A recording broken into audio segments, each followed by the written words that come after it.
One of the things about having personal power is having some financial stability, right? I want them to have a little money so they can say, no, thank you, this isn't for me. And the power of being able to walk away gives them a sense of agency. Hi, welcome to Power Theory. This is Russ Ouellette. I'm an executive coach and organizational consultant, and my whole mission is to build agency in people and build their personal power so they can be very successful. Today, I happen to have a great guest, Bob Bonfiglio, who's one of the principals at Rise Private Wealth Management in Bedford, New Hampshire. And today, really, what I want to pick his brain about is the immense change that Rise has been through. What happened is it only took us a year and a half to get from $1 billion in assets to $2 billion in assets. How the heck did you handle all that? But I quickly found out, you have to influence people to take action if you want to survive. There isn't a leader I know that does not see influence in sales as not a problem. It's fun. It's almost like you just got to reframe it. And from our perspective, how do you do that as a leader? And we've made some mistakes. Yeah, well, what were those mistakes, and how'd you overcome them? I always knew that I wanted to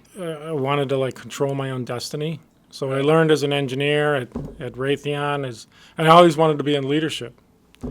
And as I looked at the leaders there, this is back, of course, 35 years ago. I looked at the people that were in management there, and they didn't look very happy. Right. To be honest with you. Right. So I'm like, I got to figure out something else. And like you said, I had my MBA. I liked investing. And what I did is I knew I wanted to change careers, and I wasn't sure which way to go. I picked up a book called What Color is Your Parachute? It took me through a process to figure out what my strengths were and what the possible careers might utilize those strengths. So you approached it like an engineer. I approached it like a total engineer, total process, did all the exercises, and it led me to this career. And I really didn't know anything about it. I thought it was going to be about investing, and it turns out, like your job probably, Russ, it's really about managing behavior and managing people's behaviors and helping them get to their goals. Right. And that's what that's all about, is really helping people. You've done personality assessments before. Are you like an introvert? Are you like a thinker introvert? Is that kind of like how kind of. I have some extrovert tendencies to do this job, but yeah, I mean, I'm totally happy fishing on my own at the lake or playing golf by myself. I love to do it with other people too, but I can be by myself, and that's when I think. Yeah. Well, I want to save some of this for later, but I'm just curious, when you made this, engineering analysis and decided to go into this business, and you thought it was about investments, how much of that did you think it was going to be about selling product? I did not. I never thought I would be in sales, and I didn't really realize that, to be honest with you. But I quickly found out, you have to influence people to take action. If you want to survive. And back in the day in this career, it was an eat what you kill model. In other words, you don't sell something, you don't get paid. It doesn't work that way anymore, thankfully, but you had to convince people to take action, or you didn't eat. Right. So, yeah. So I learned pretty quick. And I think from my perspective, it's like when I talk about having people have agency, it's almost like it's not about sales. Yeah. So if you're a supervisor, you have to influence. I love the word influence. You have to influence other people to get the goal. Your goals done. You might have to sit with customers. You might have to convince engineering to do something differently. Yep. You have to influence.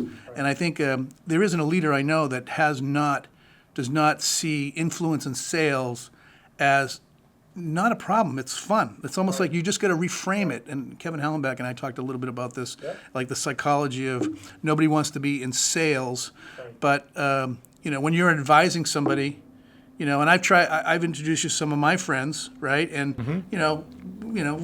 first you get a relationship going, and then the mission is to help them, right?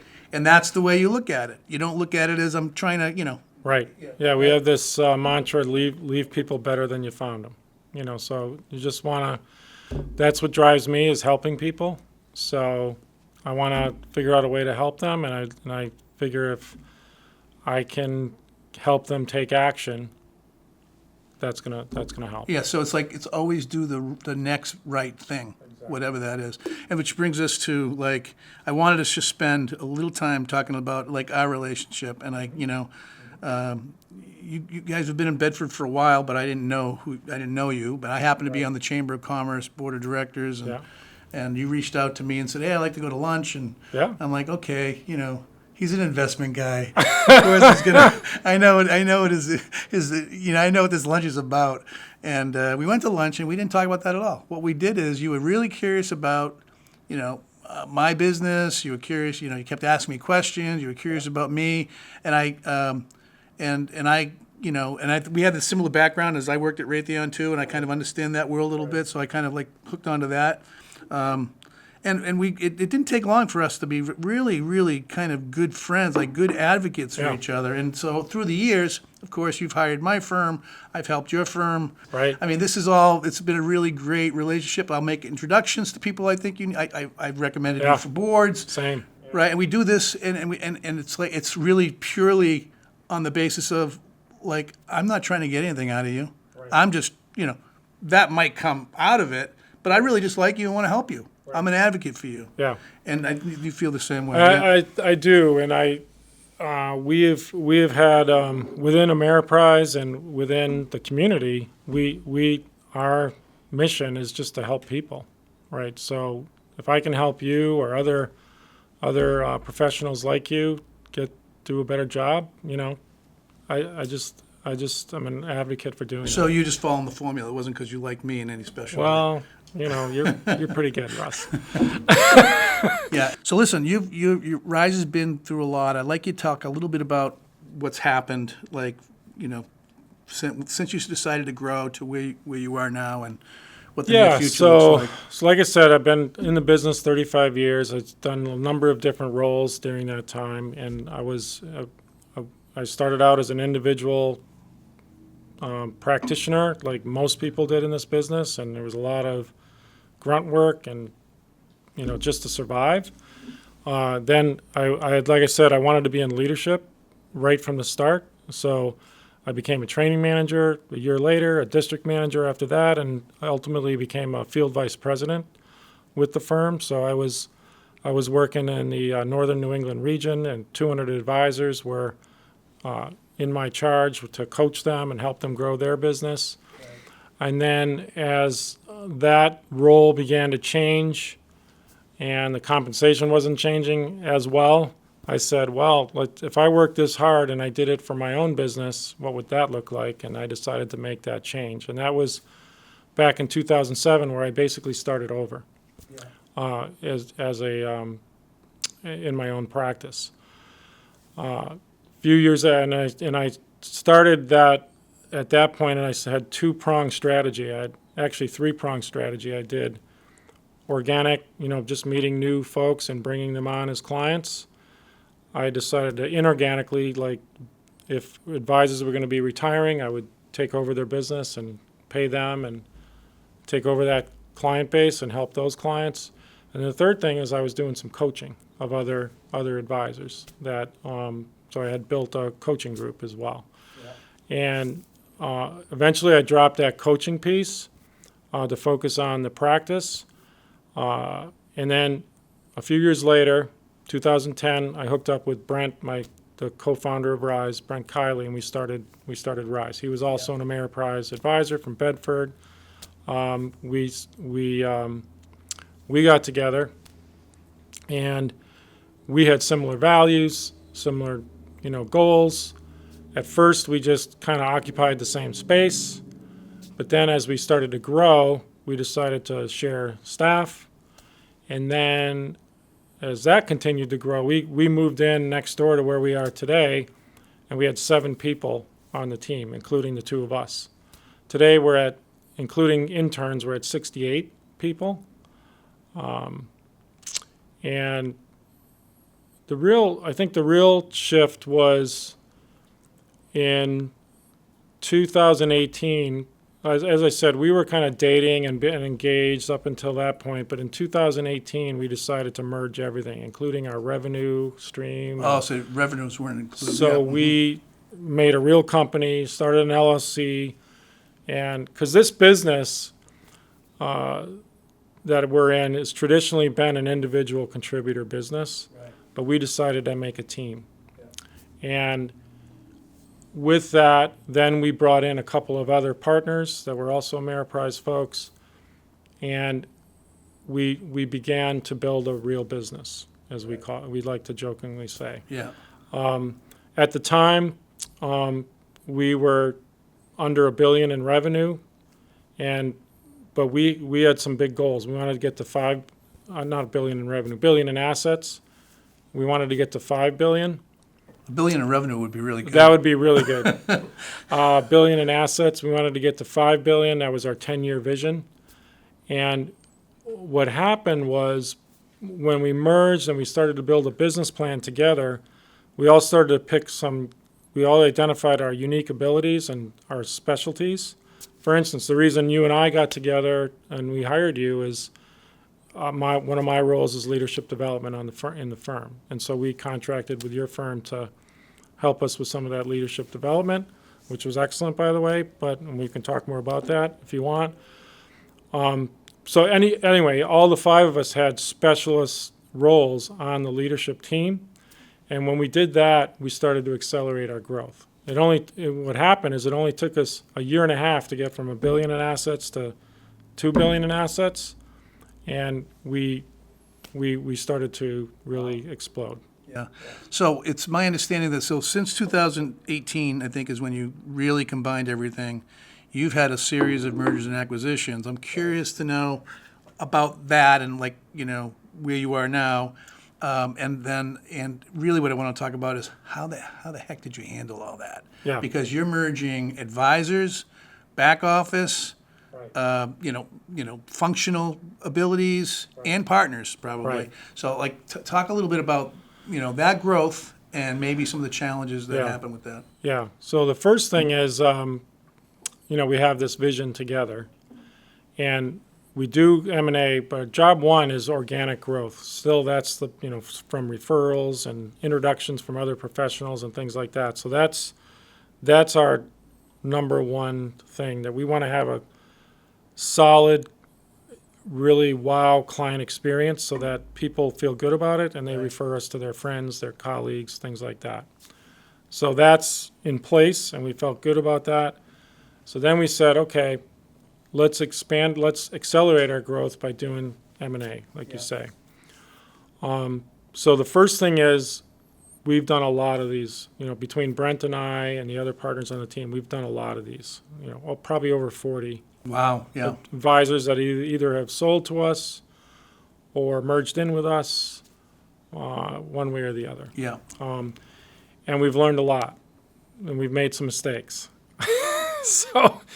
But luckily, not a lot of mistakes. Yeah, well, what were those mistakes, and how'd you overcome them? So some of the things, at first, we were so anxious to do deals that we ignored some signs that Didn't do the due diligence, really. We actually did. The sad thing is, we did the due diligence, and we saw the data, saw the red lights, and went right through the red lights. You wanted to win, right? We wanted to win. That's what hurts the most. But thankfully, we didn't do that a lot, and we learned pretty quick. So now, the first thing we do is it's the values. Even when we're hiring somebody, we share our values, our RISE values, and we want to know what their values are and if there's an alignment. And if there's not, it's okay. Still a great person. It's just not going to be a match. Yeah. So we spend a lot of time on that before we get to any discussion about money or exchanging value, things like that. It's more, do the values match? Right. So that, if the values match, and then we go on to, here's what our vision is and what our goals are, and can you align with those goals? If that matches, then the details, we can figure that out. Even when you're successful and you've not seen red flags and you've gone through your character assessments and value and cultural assessments that you talked about, there's still buzzsaws to run into, right? Right. So what were those challenges? Yeah, so we have a certain, what we call the RISE way, right? So we have a certain process on how the client experience, how we process business, how we interact with our team, the culture here. So we want to get people integrated into that. So Are they just happily integrated? no, they just not necessarily. So one of the things, like, so you asked about like if an advisor team comes over to join us, they have clients at wherever they are, and they need to bring those clients over here and get them acclimated. So in the beginning, when we were doing that, we would just like say, okay, it might take 3 to 6 months to get those clients over here, get them all over here, and then we'll worry about like getting you acclimated more. And what we found is that worked okay, but if we had people acclimate more sooner, we got better results. So one of the things we did, one of our structures and our team, because we have 30 professional advisors on the team, but what we do is we group those advisors into what we call diamond teams. So they're teams of 4 advisors. We call them diamonds. So if you picture a baseball diamond, the lead is on second base, the diamond leader is on second base, 2 lead advisors, first and third, and then an associate on home base. Yeah. So the lead is someone who's doing a lot more business development, serving some clients. And I imagine these would be integrated with existing advisors and new advisors, right? That's right. Yeah. So that's how you're integrated. The associate is the new advisor, so they're just going on meetings, taking notes, and learning the business. But as soon as we started bringing those new advisors into those diamonds and integrating with that smaller team, so it had a smaller team to integrate with, their uptake was that much quicker. We've gotten much better results with that. Right. So I guess another thing we've done is we have like a buddy system where if there's a new employee on the team or someone coming over, we have like a mentorship that we establish. So you have your traditional structure, your department you're in, but another buddy that they can ask questions to when they join the team. Yeah, so I think what you're doing, which sounds, right, and you've learned to do this, is that, so in change, right, one of the first things that happens to people, even though I get married to you and I'm going to go give my assets to you and I'm going to be part of the firm, is that I'm in denial a little bit about what this change is going to be. Like I wanted to win too, so now I'm part of this team now, but still I'm a little in denial. And the longer people stay in the denial, the harder it is for them to get out of that. Right. And I think by you accelerating that 6 months, you're saying, look, we're going to get you past denial as quickly as possible, which means, we have a new system. We have a new compensation system. This is the way we process work through the organization. This is how we deal with clients. This is the diamond situation. Yep. And there's you don't have any choice. This is how we do things around here. And if you do that as quickly as possible, they can go up that curve and learn and be a little bit more invested sooner. So here's a question for you. Like, how do you mentioned denial. How do you identify that? Like, we're in the courting process. How do we identify what those points of denial might be? In the courting process, right? It depends on I guess I wanted to clearly. What are the motivations that this deal is going through? Like, are they financially underwater? Is there, are they looking to retire? Why does somebody have a successful business and want to be part of a team? I'd really want to assess what that is ahead of time. But odds are, if the deal goes through, there is a mutual value in that. So I'm sure that there is some mutual value in that. What denial looks like then is it's like you need to know right away. And I guess I don't know all the ins and outs of necessarily your process here, but I would be very clear about what it's going to look like in the next few months and what that transition is, and I would move as quickly as possible. Yeah. What denial looks like is I don't want to be part of a diamond team. Yeah. Well, how is my compensation the same? Right? If you start seeing these signs, it could be that they're just naturally resisting because that's what they don't want to change. They have to learn new sociology. They learn new systems. There's a little bit of I've been successful. Trust me, I know how to do this. Right? There's a little bit of that happens, and that might not ever go away in some cases. But I think you identify that as quickly as possible. In most cases, you can bring people around to that and how that. And again, this is like what I talk about agency and I talk about personal power and stuff like that. They need to be able to articulate that clearly and not be whispering around the organization. They should have an outlet to go to you right away and say, this compensation's not working for me. Great. Well, let's talk about what the realities are here. Yeah. And we have to coach ourselves through that. Right. And I think most times, people as when we're afraid of something, and, I don't know what change you're going through in your life, but sometimes you go through change and the first thing is, well, that's BS. I don't want to do that way, right? And I'm going to resist as much as possible. Yeah. But the more you learn about something, eventually you say, okay, I can negotiate with this. But what has to happen is there might have to be a little give and take on your end. But, if something is, look, we practice the diamond model and this is how it is, and if you can't do that, let's discuss that now. Right.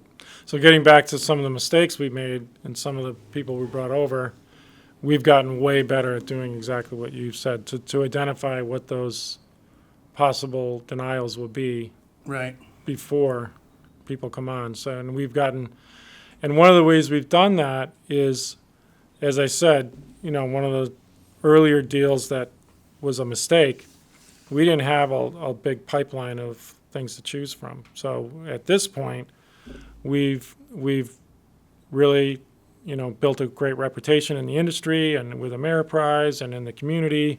So we have a lot of people approaching us that want to be part of our team. Now you have more choices, yeah. So we have a lot more choices. We can be a lot more upfront to say, look, exactly what you did. This is how it works.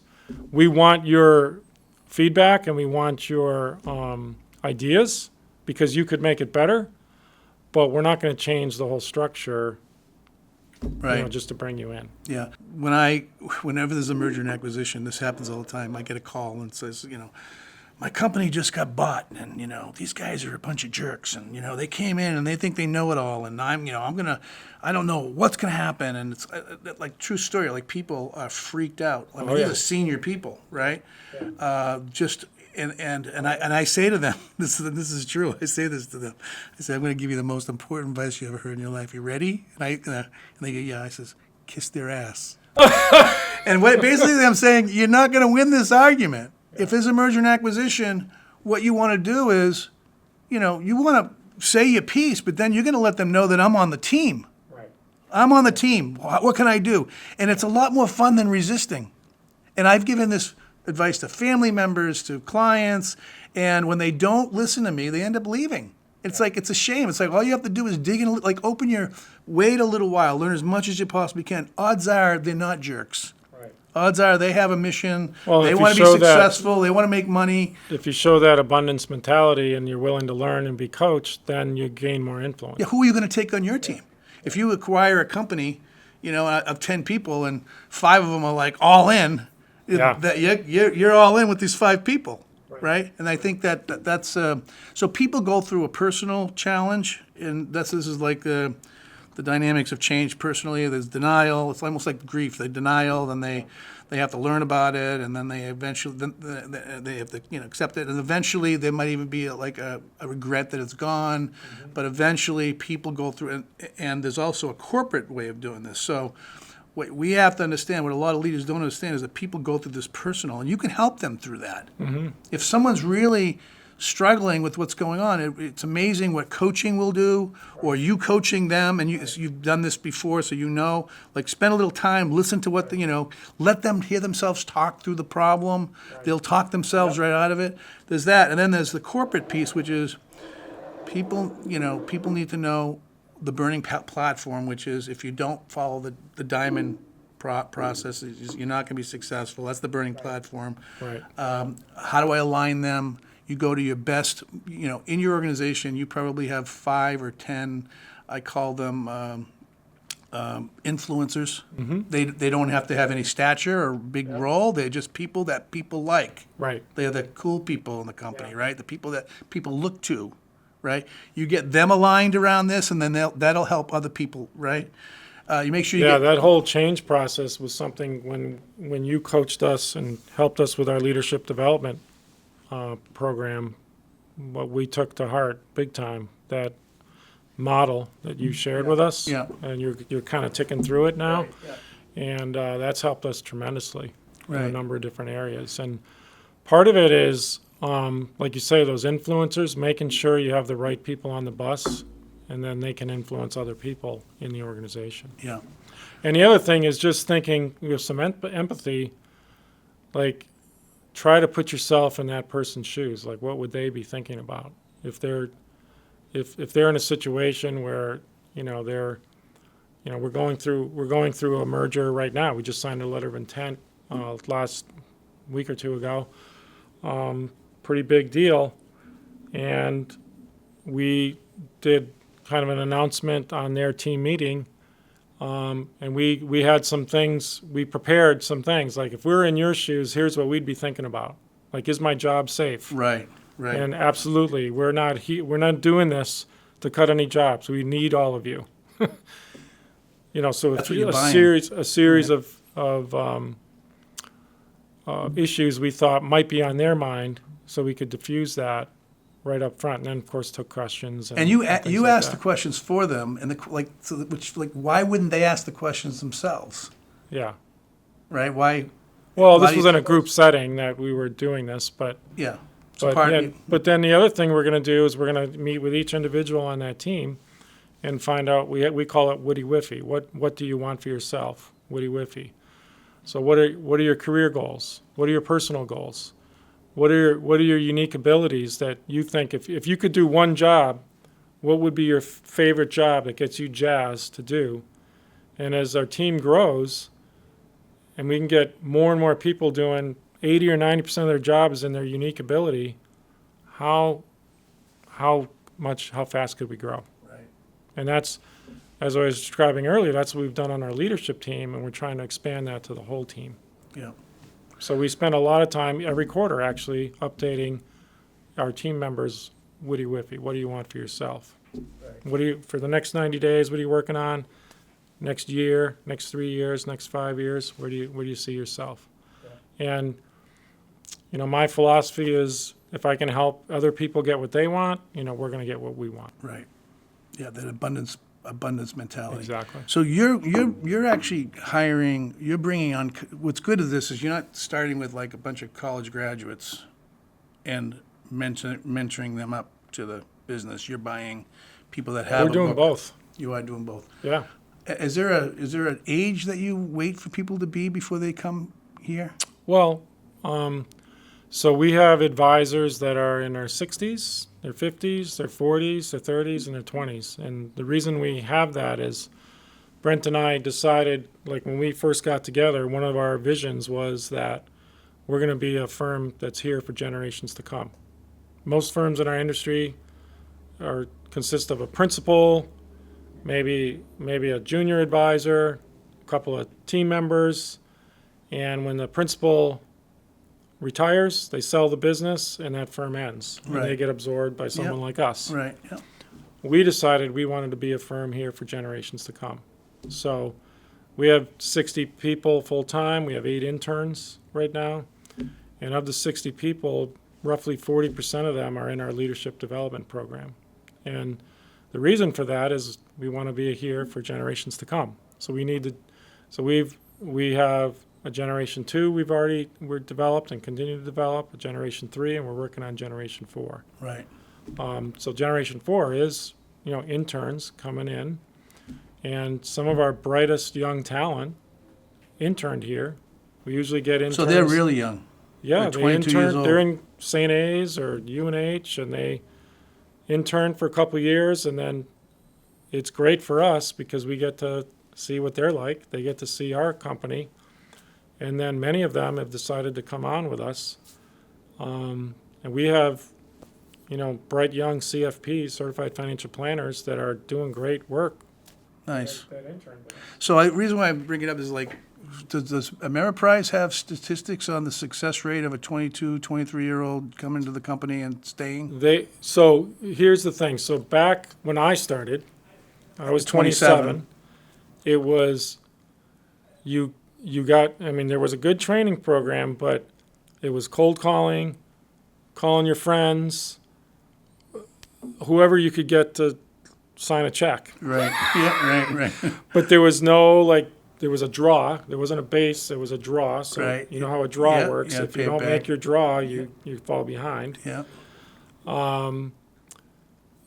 And there was a 90% fall between starting and 3 years. If you made it 3 years, you were good. Because then you'd put the time in and you start put the time momentum, in. You yeah. started to get repeat business. You get referrals, but it was 90% fallout in the first 3 years. Only 10% of us made it to year 3 in the business, and probably 80% of those didn't make it out of year 1. Yeah. Doesn't work that way anymore. Yeah. So when we bring people into a team, so these folks starting that are interning with us right out of college and then joining us right out of college, they're sitting in on my meetings or my partners' meetings or other diamond leaders. And when they start, they're just there to take notes and do the follow-up. They're observing our meetings. So it's a development process that we take anywhere from 2 to 3 years to develop them before we're expecting them to bring on their own clients. Now, would it be fair to say that the model that you're using versus the old model of, here's your desk, I'm going to teach you how to call people, Yeah. make a list of your friends, right? You're going to have to kiss a lot of frogs over the next couple of years, but then, is it fair to say that model is still consistent in the industry, or are you unique? It to this? exists, but it's not the norm anymore. Not the norm anymore, It's on the wirehouse side of things, there's some of that, but they also have people coming into teams now. It's more people start out in a team, Yeah. but it does still exist, but it used to be the only way. So I think you and I Now are it's more close to the teams. same age, and we don't have to announce that, but I think we're close to the same age. And when you were 27, I was getting I was in finance in Raytheon, and I was getting Yeah. calls, come, and I met with some of the firms up here, and, I was a snob about the whole, I'm not gonna do that, right? But again, I've worked with like a dozen financial services firms over the last 25 plus years, and they're all very successful, and they all have great values, and they do good work, and Yeah. I love my advisor. Yeah. Yeah. To me, it's like that's the first call I We've make. talked about that. They're my friends. You won't bring your money over to me because Well, you like them too I know. much. And I say, But- great, that's awesome. But so if I look back, it's almost like I wish I had done that. Like I almost wish that I had said, hey, because in your role, you're coaching people, you're helping people. I will tell you, if I knew how hard it was going to be when I started 35 years ago, if I really knew what it was all going to be, I probably wouldn't have done it. It sounds like you checked it out and you knew what you were getting into, And I said, no way. and you said no way, and I was like, Yeah, but when I started my I own, didn't do enough due diligence to know what I was getting into. But when I started my own business, right, I'm going to be a coach. Yeah. What did I have to do? Oh yeah, I had to do the same stuff. yeah. Right, I had to create a bunch of relationships really Yeah, quick. I probably had to- even harder. There's more lead time to and get people, right. Yeah. So, anyways, it's like I know. So I bring this up because there isn't one client that I know that doesn't complain about. They won't even hire anybody under 25 anymore. They say Russ, we've had such good luck. I mean, we're not batting. We don't So bat I know 1,000. people right now. I know a 30-year-old young man that has a degree from UNH. He worked at a bank. He works in your industry as an analyst. Yeah, He's got a charming personality. yeah, He would kill it as being an advisor. He would kill it. yeah. I don't want to sell. That wants nothing to do with it. And I don't think what he realizes is that I have. it would be amazing. And I know have a three dozen people like that. 3 advisors on my team that started as administrative help for me. Right. All women. They said to me the exact same thing. Bob, I'm never going to sell, Right. ever. So what happened was, I learned about this model. The analogy is like a doctor-nurse model, where you're in the appointment together. So instead of me doing the meeting and then going out to the desk and telling them what happened, I said, you come in the meeting, you take the notes, and there's follow-up stuff while you're in the meeting that you can probably just take care of right there. So you're in the meeting, you're seeing what I'm doing. And after seeing me doing think it it's not 100 selling times, anything? yeah, they're like, if he can do it, I can do it. Right. And so they learn how to do it. So readiness, as we, in terms of leadership, readiness involves skill and it also involves will. And if someone doesn't feel secure in their role, they're less willing to do it. But by us demonstrating, so we have this model, demonstrate, observe, and confirm. So the new people that join our firm that aren't in the industry or aren't selling, they're observing. And they're in there taking notes, providing follow-up, and then when I go to my next meeting, if the client calls, they can take the call, right? So the client experience is such that they're getting a relationship with two of us instead of with just me, so they have more access when they need it. Right. And that is a mentorship in a way so that they can come up through the system. So after doing that for a year and a half, then we start allowing them to work with some clients slowly. And some of those clients might be people that they were with me on. And there might be maybe there's not a lot going on with that client, so they can start working with them. So they can start in the business slowly in terms of demands to have clients, but they start in a more observation and support role, and they're not expected to sell right away. Right. Meanwhile, while maybe they're on 10 of those meetings a week with me and others in the firm, and then we have on the side, we have a training program going on so they can learn how to present certain topics, like how do we manage people's taxes, tax control. We have a process for that. What is our investment philosophy? We have a process for that. How do we present a financial plan to a client? Right. We have a process for that.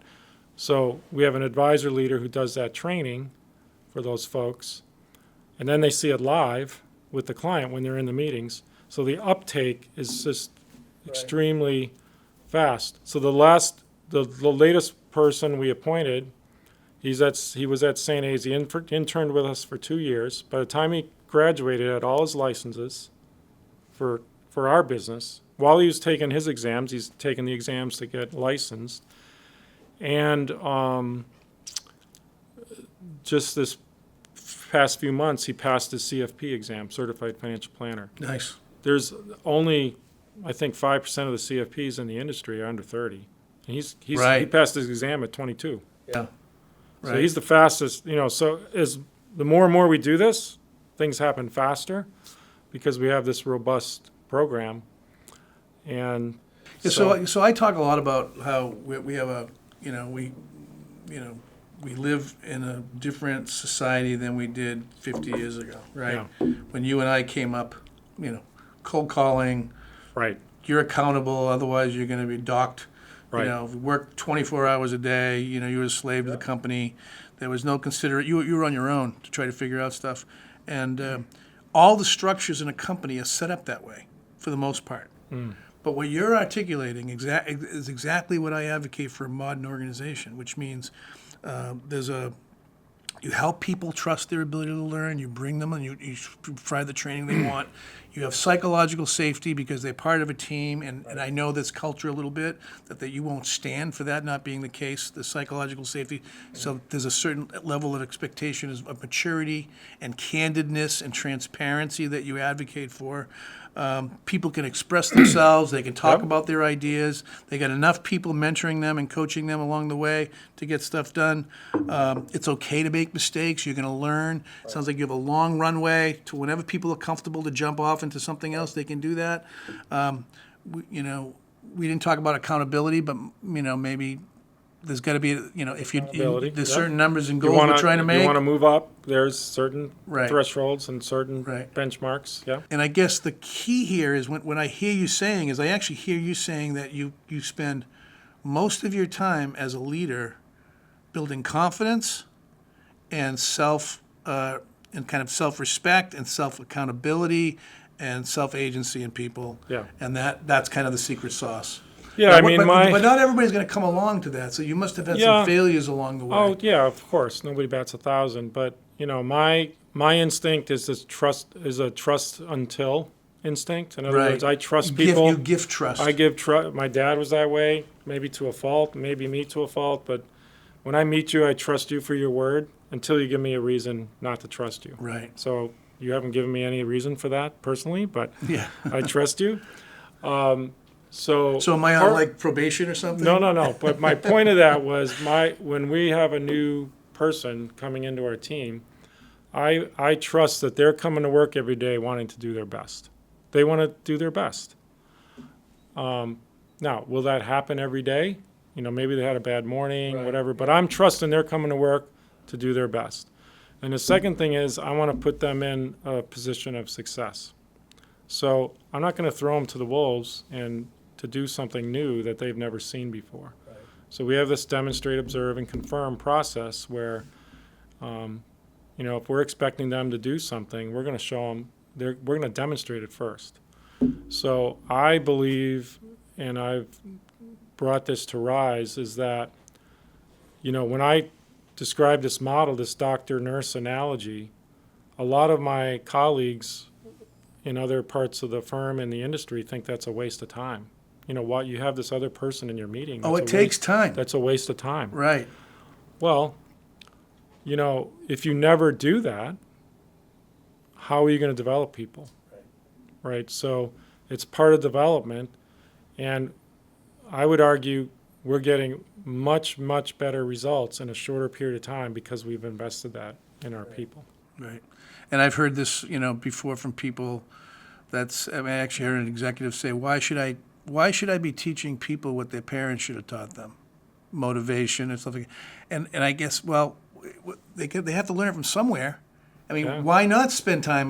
The investment of time. I I would didn't argue, learn this stuff from my parents. and it doesn't take long. Yeah. It does not take long for people to get, wow, okay, I'm comfortable here. I can learn here. Yeah. I have people advocating for me. It doesn't take long for them to jump on board and say, this is what's good. So, Part of how they learn that is we had a woman join our team 2 or 3 years ago now, and she went to someone else who joined us a year prior, and she said to him, "Is all that stuff they're saying true? Like it sounds too good. It sounds too good to be true." Right. And they said, "Nope, it's true. This is how it works." Right. So we've been doing this long enough where we can say, you don't have to take my word for it. Go talk to so-and-so. Talk to them about their experience here at Rise. Right. And it's one of our values is growth. Now, when you hear growth, you might be thinking growth in the numbers and business results and things like that. But so that's part of it. But a big part of it is personal development and growth in your ability. Right. And so if someone wants to remain stagnant, we're probably not going to get along that well. Right. They're not going to fit in. Right. Because we're growing. Right. And we want you to grow with us. And so part of a firm that grows is retaining their people, which includes having career tracks, having a path a track to run on. So they have to want to be ambitious as well.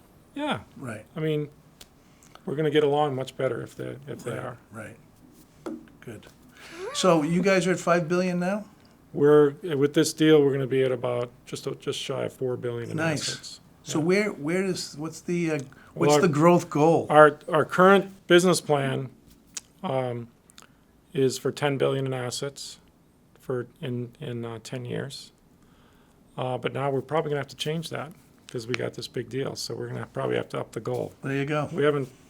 I haven't told my partners that yet, but at our next business planning meeting, that's coming. Yeah. So and the drive for this growth, measured by billions, is just to have a good impact. It's helping people. And not only helping staff, but helping people. Yeah. Our mission is to help people and with confidence, simplicity, and success. So when we do a financial plan with them, they need to feel a sense of confidence. Simplicity comes from the fact that we're in a very complex, investments and financial planning and taxes. There's a lot of complex things out there. And if you try to do it on your own, there's all the information's out there. It's just too much. Right. If you're trying to do it on your own, It's like me trying to work on my car. If I try to Today, work on it's my too car, complicated. I'm going to break more things than I fix. Right. So, and for me, it's always the first time doing it. Well, we help people retire every day. We help people put kids through college every day. We help people save on taxes every day. We're doing that all day long. And the other thing is, we work with people from their 20s to their 90s, and beyond. So if you're in your 60s, I know what you're going to face in your 70s because I'm dealing with other clients that are dealing with that. Yeah. And I know what you're going to deal with in your 80s. So if I can help you see that future and say, what if we did X, Y, and Z today so we're ready for that? How cool is that? I still remember my first supervisor at Raytheon. My second job out of college, and my supervisor calls me in his office and he says, "Oh, we have a 401k plan here, and you can put 5%. And we match like I think it was 5%. It was like I don't know. Yeah. It was a big match." Yeah. And he says, "I want you to put the minimum in." And I'm like, "Yeah, but John, I need that money." He says, "For what?" I said, "I need to play golf."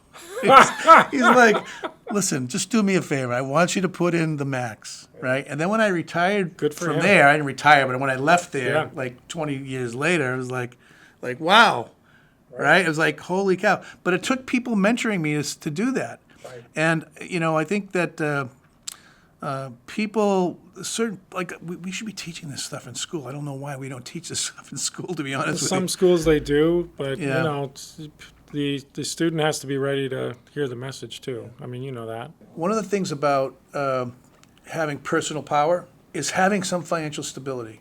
For example, you want that new assignment. There's a new job over there, but you're afraid to ask because you don't want them to think that you don't like your job, and you're afraid because they might change your job and you might lose your wage, right? Or you're afraid to push back on the boss because the boss has full control over you and, doesn't want to, so you don't want to ask for stuff. So if people are feeling financial difficulties or financial pressure, right, it stunts them, right? So one of the things I like to say, and this is, right, I want them to have a little money so they can say, "No, thank you. This Right. isn't for me." And the power of being able to walk away gives them a sense of agency. What advice do you have for young people, mid-career people regarding finances to kind of, get that freedom? So I talked about on the employee side having a witty whiffy. What do you want for yourself? And that's on the client side, we go through that with our prospective clients and our existing clients. Like what do you want for yourself? More than just the finances, but I always ask a question of clients, like if I'm taking a video of a typical day in your retirement, what would I see? And people usually smile and they picture themselves on the beach or fishing or golfing or something like that. So that's an example of a goal that we explore, and what does that mean to you? But someone could say, so oftentimes they say, I wanna get out of the grind and start my own business, or I want to have the money, financial independence by a certain age, so I can just do something for fun. I'll make money at it, but it'll just be fun. And so through our financial planning process, we help people figure out, okay, what does it take to make that happen? What do you have dollars allocated to that now? If you do, great. Are you on track or are you not on track? And if you're not on track, what do you need to do to get on track? When you shifted from Raytheon to investing Yeah. at 27 years old, Oh, yeah. do you remember how scared you were? Oh, yeah. Yeah. And how did you I- finance that? I had saved money. I was a saver. Right. Yeah. And my wife thought, so we just had our first baby, 2 months old. My mom thought I was crazy. My parents thought I was crazy. Like, you're leaving this job. Oh, I that got the pays- same thing. What are you This doing? job pays you to the penny. I knew what I was going to make every month. Yeah. And I actually talked to people that were doing it, and they said it's going to be the hardest thing you ever did, but it's going to be yours. Right. And so, Russ, I was an engineer, so it was a numbers game. Right. Yep. So I knew the numbers. And no matter what happened, no matter how much abuse I took on the phone, because there was a lot of cold calling, Right. I said, I got to do these numbers. I got to call this many people to get this many people to agree to meet with me, and this many people will Right. say yes. Right. Right. I did the numbers. I was too dumb to do anything different. Yeah. Meanwhile, all the other people in my hiring class were trying to figure out a quicker way. They were Right. trying to game the system, And you were just they just fell chugging off. through. They fell off. They were the 90% that fell off, Yeah. and I just did the numbers. I remember leaving, and I left because I really had this passion for this work. Like I just, I just had this passion. I felt like I found my calling, and I also had babies, and I never saw my kids. Yeah. And I remember sitting down. I told the story before, but I sat down with my oldest son. He was 5 years old. I came back from Raytheon Aircraft on a business trip, and I was working in OD at the time. I came back from a business trip, and I said, he's like, "Oh, Dad, I love you. I wish you lived with us." Yeah. It was like, "What? You wish I lived with you?" Yeah. And that's when I said, I want to go out like Michael Jordan, not like, And so what I did is when I left, and everybody dissuaded me. Right. I had mentors in the company that said, "Who do you think you are? What do you think you're doing? How can you possibly do that? You're going to fail." My father wouldn't talk to me for a little while. He was afraid for me. Like, what are you Right. doing? The same thing. Right. What are you doing? You're giving up all the Right. stock options and your corporate job at a Right. Fortune 100 company. Like, what are you doing? Like, what's wrong with you? Right. And I'm like, I just want to do it. And I remember, sitting there at my desk in my living room, my little desk, calling like St. Joseph's Hospital and calling local things and getting, rejected. And, I figured out quick it's not going to be cold calling for this, but I went through this process. One day I was so afraid. I sat there. I was like 6 months into this. I was so afraid. I said, I got to get a part-time job. And I used to do some security work. So I found a security job.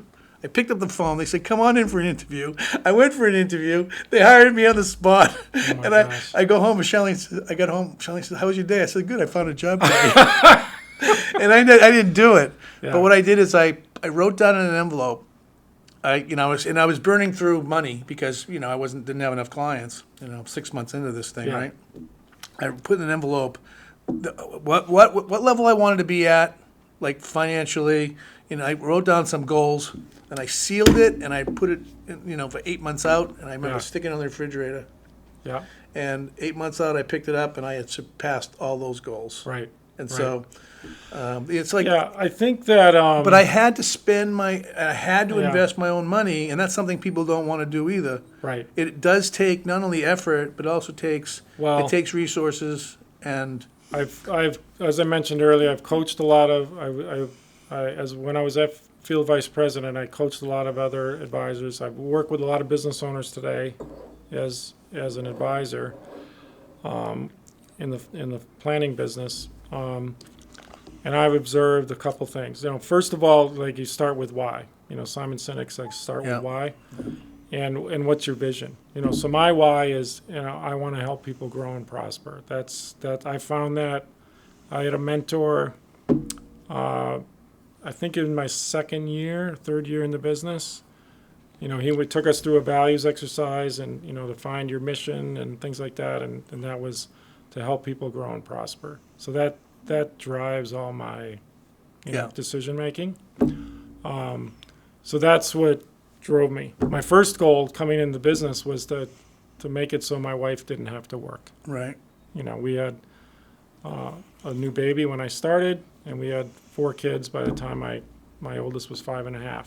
So within a few years, I was able to make it so she didn't have to work. Right. So that was a driver. But what's carried me through is, to help people grow and prosper. And one of the things that I've always believed in, Brent's believed in, and as a firm, it's part of our culture, is we believe in coaching. So I've always had a coach. It's part of, we have several coaches now. You were part of that in leadership development. We have industry coaches. We have marketing coaches. We believe in coaching, and so people should have a financial planning coach. Right. Because there's a lot of choices out there, and if we can help someone make one less mistake per year, all our fees are covered. There's a lot of big mistakes you can make if you make some of the wrong choices. And some of the issues we get into are not just financial. They're things like, hey, I want to start this new career. I don't know if I can do it. But I can show them, like, what if your salary goes to X or Y? What is that going to mean to you long term? And it provides security for them, knowing that they can do it. We have some cover for them because of the work they've done. Yeah. So this is so in your business and in my business, we're helping people find that power, right, to control their lives, to be happy, whatever that is. That's what we're doing, right?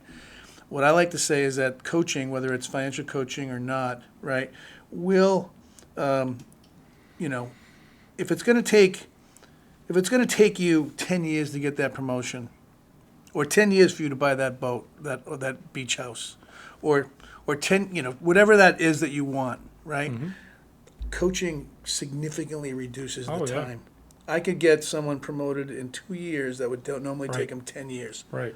But they have to show up ready to work, really Right. wanting it, and so on and Yeah. so forth. But that's what this does. Is it accelerates Exactly. the experience. Exactly. For sure. Yeah. So And the best people in their field, they all have coaches. But I'd say too that in the experience I've had working with business owners and folks, people that I've learned, like, there's basically three things. You have to have a vision.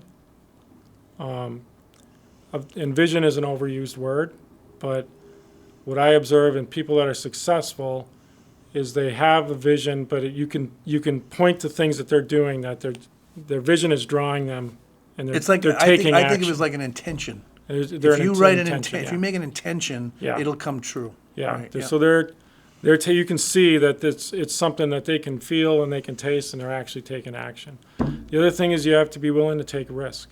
Successful people are willing to take risk, whether it's changing jobs, starting your own business like you did, and like I did. But even when you're in business, willing to lay it out there to say, I'm going to bet on myself, bet on my own company. We're doing this merger. It's a big bet, and it'll work if we continue to grow, right? And why are we doing it? Because we're going to help more people. So we're willing to take that risk, right?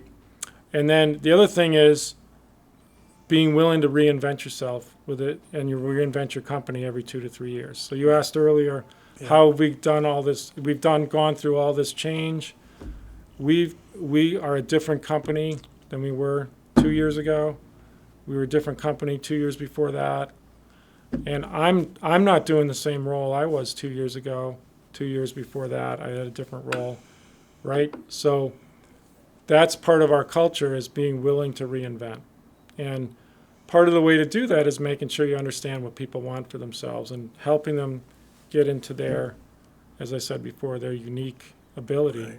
Right. And unique ability is something you're really good at, and it gets you jazzed. Like when you're doing it, you'd almost do it for free because you're in the zone, and you just love that work, and you're great at it. Yeah. So, if you're a great business owner, a great employee, you're probably great at a lot of things. But what are the one or two things that you're great at, and you would almost do it for free? You're just so jazzed when you're doing it. If you can get a company full of people doing that, Right, and that's my goal. Like, I want to make this change fun. yeah, Change. We got this change. You get a merger. How exciting! right. It's not Right. bad. How do we Right. make lemonade out of this? Right. Right. Well, and and the people it- that can't come around to that, you can help them get to that. Right. And if everybody could learn that, I have the power to control whatever comes at me, and I have that. The challenge I find, I'd like to get your take on this though, is growth. You say, let's change is fun, but growth and change can be uncomfortable, right? So how do you get comfortable being uncomfortable? Otherwise, some people, when they see discomfort, they don't want to make the change. So they don't want to grow. And the answer to that is practice. If you think about, you've been through a whole lot of change, and even you are uncomfortable with this new merger, a little bit, right? But I'm comfortable you're being saying, uncomfortable. Right, you're comfortable saying you're uncomfortable, but because you've practiced, Right. right? Not only practice, but You've practiced and you've been successful. It's like one of Yeah. the questions I ask is if someone's afraid to do something, I say, when was the last time, tell me a story when you screwed something up. And they can't. They Right. go, well, I can't think of one. Because you haven't screwed up. yeah, Right? But yet it's like there's always this performance anxiety that we're not going to be able to do it. Right. Or I got to learn too many new things, whatever that stuff is. But I think if you've been through a whole bunch of change so many times, I mean, just think about, like in my business, I'm working with new clients every year, right? Now, when I first started, I'm like, oh no, there's a bank. How am I going to deal with the bank? And then I get in there and I'm like, oh, this is great. Yeah. A law firm. Oh my God, these lawyers are great. This is fun. And it's like through the practice, I've realized that it can all be fun. right. And there's no fear involved. And guess what? And then also I can think on my feet. And it's like that's what I'm talking about. How do you get? You have enough personal power and agency that you know that you can overcome these things. Right. And so, how do you get people to be comfortable with that? You have to build their confidence on some of those things I've mentioned, right? They have to create their own safety, whether it's money or whatever it is. They have to find their voice. They have to be able to speak up, and they need to be humble in this. I'm not going to be perfect. Perfection is not going to be the goal here. I need to trust my brain that I can continue to learn. I'm going to be accountable to myself. Right. Those are the things. So the thing is too, I think, is as you practice, you realize, well, I can always readjust. Right. Oh, this is going the wrong way. I can just make an adjustment. It's not all locked in. Right. So Yeah. that stuff is taught. We're studying a book now. 10x is easier than 2x. As our leadership team. And so 10x is like, how do we 10x the company? And when you start thinking about those kinds of numbers, they're like daunting, like to think about, Overwhelming. Yeah. going from $1 billion to 10 billion. Like, we didn't really know like how it was all going to unfold. But what we can look at, and what they teach you in this book, is look at how you've 10x'd up to now. So you call it, you said I have practice. Well, in his terms, he looks at what have you've 10x'd already. Starting your own business from a fixed income job at Raytheon when you started your own business, that was a 10x move. Right. Right. And then having all the respect you command in the community, being president of different boards, prominent boards in the community, to me, is huge. Right. It's 10x move for you, and you could do that because you knew you had a history of 10x. Exactly, and that's what you have to. So a lot of people have been sitting around in companies in the same job for 10 years. Right. They haven't had that practice. Right. And now, they don't trust their ability to learn. They don't trust that they have a voice. They lose this agency, Right. and and they have to be retrained. But it sounds like you're doing the things built into the system. I will warn you about one thing though. Okay, so this is the truth. This is the truth. The biggest challenge with companies going from small to big is that scale. It's the communication in that organization is not scalable, and you can't design a flow chart that's going to make it scalable. So, for example, how many people you have? 50 people? 60. You have 60 Plus people. 80 interns. Yeah. So when you go from 60 to 120, right? 2x. When you go to that, It's different. the systems inside are not going to work, and this is the different, complaint you're going to hear. Because when you guys were 30 people, when you were all just the four of you partners and a few support staff, you could, hey, Brett, what's going on here? Hey, I'm going to that. Can you say, like you could just go, Right. you were in each other's head all the time, Yep. right? Now you're at 60 people, and you've created some process flow maps, and but you still probably hear, I don't understand what the strategy is, or I don't understand the diamond thing, or you probably every still so hear often, yeah, for confusion sure. about this, because communication is one of those things that I want to hear directly from you. And the bigger you get, the further away you get from people.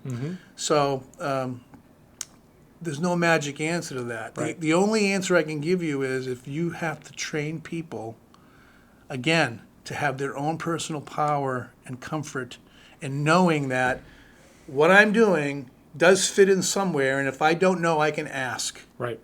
And I have to gift the trust to the company that they're taking care of me for that. Yes. Right? And the whole thing about gifted trust is really important. So a lot of times it's like, a lot of people don't have that mindset. They're saying, I'm going to come here. You have to prove to me that this is working. And until then, they reserve their efforts. Yeah. Right? But if I know that, look, if I make a mistake, if you lie to me, that's not good. But if you make a mistake, or you leave something out, or you handled something with discretion, or something happened to that, I have to trust that you handled it for a reason. And you have to train people that that's the case. And not everybody's coming to the table ready for that. Right. But you will have those growing pains, because I've seen it, Oh, yeah. Yeah. Yeah, we've seen that already. And, it's like I said, the company we were a couple of years ago, we're not the same company. We have to adjust for that. But, in terms of our client experience and our employee experience, we have a mantra: the bigger we get, the smaller we want to feel. So as big as we've gotten, the core of our work is a one-on-one relationship with an advisor, a client one-on-one relationship. Every single client has a one-on-one relationship with their advisor, and that's the core of what we do. We're not going to change that, and we just want to have more of those relationships and help more people. Good. Well, excellent.